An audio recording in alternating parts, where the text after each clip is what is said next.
What do you think is at stake for these elections? Well, the future of Europe, this election is the most important election since 1979, because the scale of challenges we are facing, they are the same of those who were faced when we invented Europe. We got the war in the continent, in the Middle East. We are challenged by aggressive empires like China, like Russia. It is clear that we need a deep reform and a shift in the European policy. So all these issues are at stake in these very important European elections, I repeat.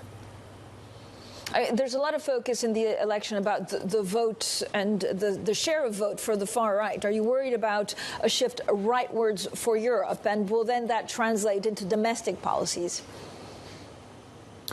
Well, no, I'm not worried, because I don't do politics being worried. I'm determined to fight against the extreme right, because they do not have any project for Europe but destroying Europe. They want to weaken Europe from inside, and it is clear that to weaken Europe from inside is a very bad news also for the member state. So we must fight against the populists. They are not. They are scared to talk about Frexit or Italexit. They don't talk about exiting the Union anymore. But the project is conceived to block the European Union. It's exactly the opposite of what we need. We need to strengthen the European power and the European sovereignty. So it is clear that it is going to be a hard fight against them till the 9th of June. Then they are very divided among themselves. They cannot agree on anything on Europe, because each of them say Italy first, France first, Spain first. If you say every time Spain, Italy or France first, Europe comes last. But in France specifically, the National Rally is expected to come first by a pretty long way. So what does this mean for the Macron government? Well, you know, they are always very high in the opinion polls, and they are lower in the real polls, in the votes. So, I mean, now we are focusing on further Europeanizing this campaign. This campaign is still focused too much on domestic issues, whereas we have to decide about the future of Europe. Bardella and Le Pen wants to have a revanche of 2022. Glucksmann wants to make us forget that he was the ally of the extreme left. We got 10 days to put at the center of the debate the real European issues, and we will see in the evening of the 9th of June what the real votes are and what the balances of power are. So how can the EU actually address its defense challenge? Do you think there will be some joint debt? There must be. This is our proposal. We propose a 100 billion euro to develop the defense industry, and we want to finance this plan for the defense industry with Eurobond. It is a strong proposal by Emmanuel Macron, by Kaja Kallas, by the Renew Europe Commissioner Thierry Breton, and we think that this must be the highest priority in the new term, and we think that the success in the functioning of the next generation EU, of the European Recovery Plan, shows the way ahead, and we must go along that way.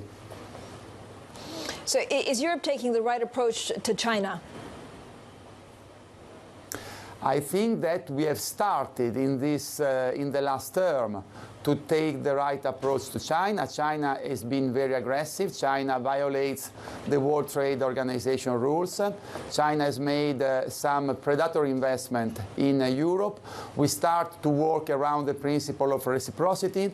We start to screen the investment from China. We start also to respond to unfair foreign subsidies for Chinese companies. I think that, of course, China is a big reality, is a big economic and trade reality, but we must give ourselves the means to come back to a fair trade.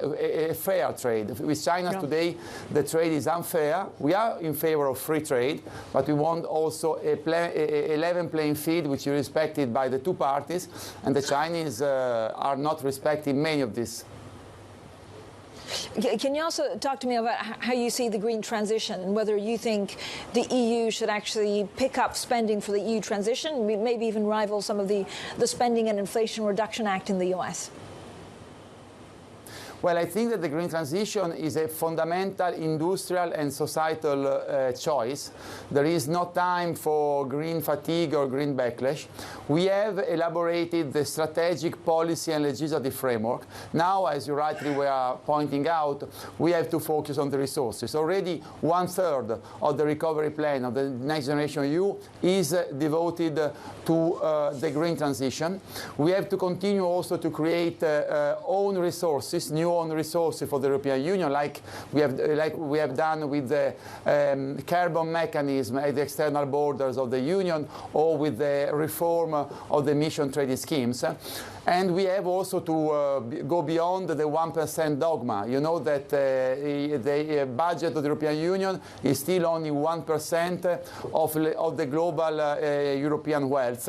It is a budget which has been conceived in 1988. I cannot even remember what I was doing. I think I was at the high school. Before the fall of the Berlin Wall, we have to fundamentally reform the European budget for the green transition, for the technological innovation, and for defense.